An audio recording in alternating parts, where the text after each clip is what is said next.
हे गाइज नमस्कार, welcome back to Teju to learn. जय श्री कृष्ण एव्हरीवन. सो आज आपण पाहणार आहोत युनियन बँक ऑफ इंडिया याच्यामध्ये अप्रेंटिस या पदासाठी एकूण वॅकन्सीज निघालेल्या आहेत. सो 2691 अशा वॅकन्सीज आहेत. खूप मोठ्या प्रमाणामध्ये हे बंपर अशा प्रकारची भरती आहे.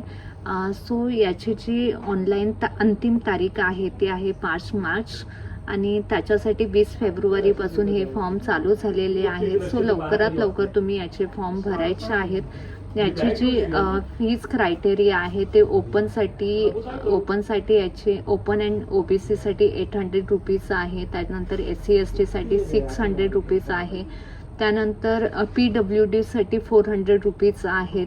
जे फिजिकल डिसेबल पर्सन असतील त्यांच्यासाठी 400 रुपीज असणार आहे. त्याच्यानंतर जे एज्युकेशन क्रायटेरिया आहे त्यामध्ये पर्सन जो कॅन्डिडेट आहे तो ग्रॅज्युएट असला पाहिजे. मग ते कोणत्याही फील्डमधून ग्रॅज्युएशन असेल, मग MA BA असेल, त्यानंतर BSc असेल, BCom असेल, कोणत्याही फील्डचं ग्रॅज्युएशन चालेल.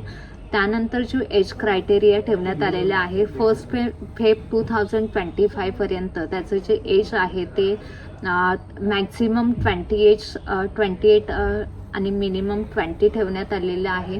सो याच्यामध्ये रिलॅक्सेशन क्रायटेरिया देण्यात आलेले आहे. जे SC आणि ST मध्ये असेल त्यांना 5 वर्षांचं रिलॅक्सेशन आहे आणि जे OBC मध्ये आहे त्यांच्यासाठी 3 इयर्सचं रिलॅक्सेशन आहे. सो अशा प्रकारे ही जी भरती आहे सो लवकरात लवकर तुम्ही ऑनलाईन फॉर्म भरायचे आहेत. सो तुम्हाला गव्हर्नमेंटमध्ये जाण्याची एक चांगली संधी मिळेल आणि गव्हर्नमेंट बँकचं एक अपॉर्च्युनिटी तुमच्यासमोर एक क्रिएट झालेली आहे. सो त्याचा तुम्ही बेनिफिट घ्यायचा आहे. आणि अशीच नवनवीन व्हिडिओ पाहण्यासाठी नवनवीन वॅकन्सीज आपल्या चॅनलवरती तुम्हाला पाहायला मिळतील. सो तेजू टू लर्न या आपल्या चॅनलला तुम्हाला सबस्क्राईब करायचं आहे आणि या व्हिडिओला तुम्हाला लाईक करायचं आहे, शेअर करायचं आहे. Thank you so much guys.